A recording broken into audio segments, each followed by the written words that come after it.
Dalawang tulak ng droga. Tinbog sa bypass operation sa Aurora. Diyan sa Isabela. Ibalita mo na kasamang Ariel Torres. Magandang hapon, Mike.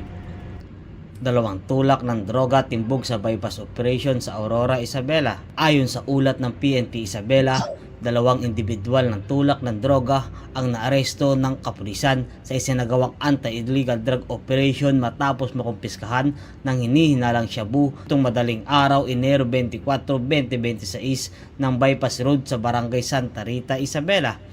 Kinilala ang mga sospek na si alias Noel, 56 taong gulang, may asawa, residente ng Barangay Marasat, Grand San Mateo, Isabela, at alias Ben, 37 taong gulang, residente ng Barangay 4, San Mateo, Isabela. Sila ay naaresto dahil sa paglabag ng Section 5 at Section 12 ng Republic Act 9165 o Comprehensive Dangerous Drugs Act of 2002. Bandang alas 2:50 ng madaling araw nang magsagawa ng bypass operation ang magkasanib na pwersa ng Aurora Municipal Police Station, Police Provincial Drug Enforcement Unit o PDEU, Provincial Intelligence Branch ng Isabela Police Provincial Office at Regional Intelligence Unit 2 sa koordinasyon ng PDEA Regional Police Office 2, nagresulta ang pagkaaresto ng mga suspect. Nakumpiska mula sa kanila ang humigit kumulang 0.9 gramo na hinihinalang shabu na may standard drug price ng 6,120 pesos,